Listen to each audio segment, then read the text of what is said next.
Durante el trayecto, el conductor incluso sujetó el brazo del agente, impidiendo que pudiera liberarse con facilidad.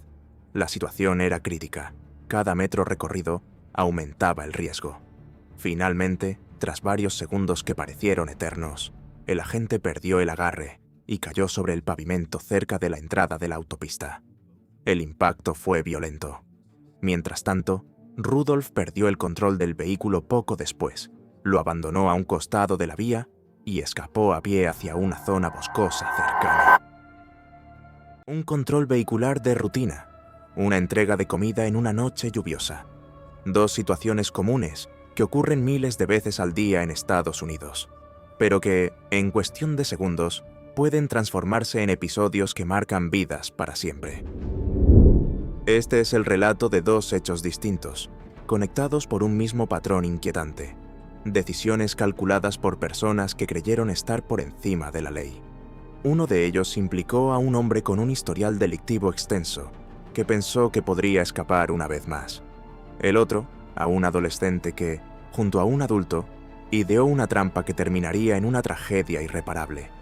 Lo que ambos casos revelan no es solo la frialdad de ciertas decisiones, sino también la forma en que la justicia, aunque a veces tarde, termina alcanzando a quienes creen poder eludirla. Era una mañana aparentemente normal de junio de 2019 en el condado de Seminole, Florida.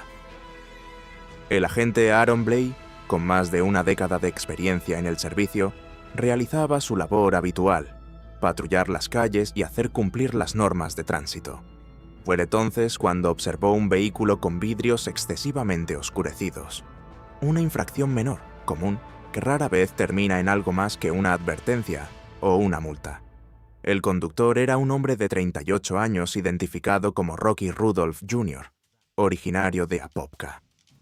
El encuentro comenzó de manera relajada. El agente incluso bromeó con el conductor sobre su nombre, creando un ambiente aparentemente cordial. Mientras revisaba los documentos y medía el nivel de polarizado del vehículo, todo parecía transcurrir sin tensión. Sin embargo, un detalle cambió el curso de los acontecimientos. El agente percibió un leve olor proveniente del interior del automóvil. No era algo evidente, pero sí lo suficientemente claro para despertar sospechas. Con tono tranquilo, le preguntó al conductor si había alguna sustancia en el vehículo. Rudolf lo negó, asegurando que solo estaba fumando un cigarro. El agente no quedó convencido. Le pidió entonces que apagara el motor. Ese simple requerimiento marcaría el inicio de una cadena de eventos completamente inesperada. En el instante en que el agente intentó que el conductor cooperara, todo cambió. Sin previo aviso, Rudolf aceleró bruscamente. El vehículo se puso en marcha con el agente aún parcialmente dentro, sujetándose como podía mientras el automóvil ganaba velocidad en dirección a una autopista cercana. La escena, captada por la cámara corporal del agente, mostró segundos de extrema tensión. El oficial intentaba mantener el control, mientras exigía que el conductor se detuviera. Pero Rudolf no cedía. Durante el trayecto, el conductor incluso sujetó el brazo del agente, impidiendo que pudiera liberarse con facilidad. La situación era crítica. Cada metro recorrido aumentaba el riesgo. Finalmente, tras varios segundos que parecieron eternos, el agente perdió el agarre y cayó sobre el pavimento cerca de la entrada de la autopista. El impacto fue violento. Mientras tanto, Rudolf perdió el control del vehículo poco después, lo abandonó a un costado de la vía y escapó a pie hacia una zona boscosa cercana. En cuestión de minutos, la zona se llenó de unidades policiales. Las autoridades emitieron alertas a la comunidad, advirtiendo que el sospechoso era peligroso. Durante aproximadamente 8 horas, equipos de seguridad rastrearon vecindarios, inspeccionaron vehículos y recorrieron áreas boscosas en busca del fugitivo. El hombre, herido durante el incidente, logró mantenerse oculto durante gran parte del día. Pero al caer la tarde, un oficial fuera de servicio observó algo sospechoso en un vecindario de Longwood, un vehículo con un ocupante que parecía intentar pasar desapercibido. La alerta fue inmediata. Al acercarse las autoridades, encontraron a Rudolf dentro del automóvil. No estaba solo. Quien conducía era su propia hija, quien posteriormente declaró que acudió en su ayuda sin hacer preguntas. Rudolf fue trasladado a un hospital para recibir atención médica y posteriormente ingresado en un centro de detención. El agente, por su parte, fue evaluado y dado de alta ese mismo día. Había sobrevivido. Lo que el agente desconocía al inicio del control era el historial del conductor. Rudolf no era un ciudadano común. Su expediente incluía múltiples condenas por delitos graves y menores, acumuladas durante más de 2 décadas. Desde finales de los años 90, su nombre había aparecido repetidamente en registros judiciales. Había enfrentado acusaciones relacionadas con posesión ilegal de armas, evasión a alta velocidad y otros cargos significativos. Durante años había logrado evitar consecuencias definitivas, pero esta vez sería distinto. El proceso judicial no fue inmediato. Rudolf permaneció bajo custodia durante casi 5 años antes de que su caso llegara finalmente a juicio en enero de 2024. Durante el juicio, la Fiscalía presentó pruebas contundentes, entre ellas las grabaciones de la cámara corporal del agente, que mostraban con claridad el momento en que fue arrastrado por el vehículo. Las imágenes impactaron al jurado. También se expuso el historial del acusado, evidenciando un patrón prolongado de conductas ilícitas. Rudolf decidió declarar en su defensa.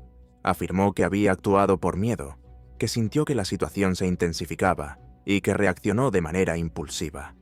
Su abogado respaldó esta versión, argumentando que no existía intención de causar daño. Pero los fiscales fueron contundentes. Sostuvieron que no se trataba de un error aislado, sino de la continuidad de una conducta repetitiva. Un intento más de evadir la ley. Tras horas de deliberación, el jurado emitió su decisión. Rudolf fue declarado culpable de múltiples cargos, entre ellos agresión agravada contra un agente, evasión y posesión ilegal de un arma. Durante la audiencia de sentencia, familiares del acusado pidieron clemencia, argumentando que la pena sería excesiva y que él actuó bajo presión. El propio Rudolf ofreció disculpas. La jueza, tras escuchar todos los argumentos, señaló que percibía por primera vez un atisbo de arrepentimiento. Sin embargo, la gravedad de los hechos no podía ignorarse. La sentencia fue clara: 30 años de prisión. Miles de controles de tránsito ocurren cada día sin incidentes. Sin embargo, casos como este recuerdan que, en ocasiones, lo rutinario puede transformarse en una situación límite. Una decisión en cuestión de segundos, acelerar en lugar de detenerse, cambió el destino de varias personas. Pero este no fue el único caso. Mientras Rudolf intentaba escapar tras ser detenido, en otro estado, meses antes, se desarrollaba una historia aún más inquietante. Una que no surgió de la improvisación, sino de la planificación. Una trampa cuidadosamente diseñada, una llamada telefónica y una víctima que jamás imaginó lo que le esperaba. La noche del 1 de marzo de 2016 parecía como cualquier otra en el condado de Gwinnett, Georgia. A las 10:38 de la noche, una llamada ingresó a una sucursal de una conocida cadena de pizzas. La orden no tenía nada fuera de lo común: varias pizzas, acompañamientos y bebidas. El cliente, que se identificó con un nombre genérico, proporcionó una dirección en un complejo de apartamentos en Lawrenceville. Nada parecía sospechoso. Sin embargo, lo que los empleados no sabían era que aquella llamada no provenía de un cliente real, sino de un teléfono prepago imposible de rastrear fácilmente. El pedido fue asignado a Shane Banador, un joven de 28 años conocido por su carácter tranquilo y su ética de trabajo. Para quienes lo conocían, era una persona amable, enfocada en salir adelante. Tenía aspiraciones claras, estudiaba para construir un futuro mejor y dedicaba su tiempo libre a actividades creativas. Pero por encima de todo, tenía un fuerte vínculo con su familia, especialmente con su sobrina pequeña, con quien compartía una relación muy cercana. Esa noche, sin sospechar nada fuera de lo común, tomó el pedido y salió a cumplir con su trabajo. Condujo bajo la lluvia hasta el complejo de apartamentos indicado. Al llegar, estacionó su vehículo, tomó las cajas térmicas y caminó hacia el punto de entrega. Lo que ocurrió en los minutos siguientes cambiaría todo. Un testigo que se encontraba en las inmediaciones escuchó un sonido seco que rompió la calma de la noche. Al mirar hacia el estacionamiento, vio a una persona tambalearse y desplomarse. Las autoridades llegaron poco después. En el lugar encontraron a Shane tendido en el suelo. A pesar de los esfuerzos por asistirlo, la situación era crítica. Fue trasladado de inmediato a un centro médico, pero no logró recuperarse. El impacto fue devastador, no solo por la pérdida de una vida, sino por la forma en que ocurrió. En medio de una actividad cotidiana, sin advertencia, sin oportunidad de reaccionar. En la escena, los investigadores encontraron elementos clave. Algunas pertenencias seguían intactas, lo que generó dudas sobre si el objetivo principal había sido un robo. También hallaron restos del pedido, lo que indicaba que el responsable había tomado parte de la comida. Pero el avance más importante vino del análisis de las llamadas. El teléfono utilizado para hacer el pedido fue rastreado en su actividad. Los registros mostraban comunicación constante con otro número antes y después del incidente. Ese segundo número llevó a los investigadores hasta un joven adulto, Jermaine Young. A partir de ahí, la investigación tomó un rumbo más claro. Al profundizar en el entorno de Young, las autoridades descubrieron vínculos con un apartamento ubicado muy cerca del lugar donde ocurrieron los hechos. Allí vivían varias personas, entre ellas un adolescente de 14 años, Reginald Lofton. Lo que encontraron al analizar sus redes sociales resultó inquietante. Horas antes del incidente, Lofton había publicado imágenes en las que aparecía sosteniendo un arma de características similares a la utilizada esa noche. Era una señal alarmante, pero aún faltaban pruebas. Al día siguiente, un equipo especializado ejecutó una orden de registro en el apartamento vinculado a los sospechosos. Lo que encontraron dentro fue determinante. Restos del pedido estaban distribuidos en diferentes áreas: cajas, envoltorios, alimentos parcialmente consumidos. Algunos incluso habían sido ocultados en lugares poco visibles. Pero lo más relevante fue el hallazgo de un arma de fuego escondida dentro de una caja de alimentos, junto con municiones. Además, se recuperó el teléfono prepago utilizado para realizar el pedido. Las piezas comenzaban a encajar. Tanto Lofton como Young fueron detenidos y llevados a interrogatorio. En un inicio, el adolescente negó cualquier implicación. Sin embargo, a medida que avanzaba la conversación, su versión comenzó a cambiar. Admitió que tenía conocimiento del plan. Según su relato, la idea era interceptar al repartidor y apoderarse de lo que llevaba. Aseguró que no pretendía participar directamente, pero reconoció haber estado presente y al tanto de lo que ocurriría. No obstante, otros testimonios ofrecieron una versión distinta. Personas dentro del apartamento afirmaron que, tras el incidente, Lofton regresó con las cajas de pizza de manera tranquila, sin señales de nerviosismo, lo que contradecía su declaración inicial. Además, uno de los presentes indicó que Young había comentado lo sucedido con naturalidad, como si se tratara de un acto planificado que no salió como esperaba. En el estado de Georgia, la legislación contempla que cualquier persona involucrada en la planificación o ejecución de un delito grave puede ser considerada responsable, incluso si no fue quien ejecutó directamente el acto principal. Esto significaba que la participación de Lofton, aunque indirecta según su versión, tenía un peso legal significativo. El caso avanzó rápidamente hacia juicio. El proceso judicial comenzó pocos meses después.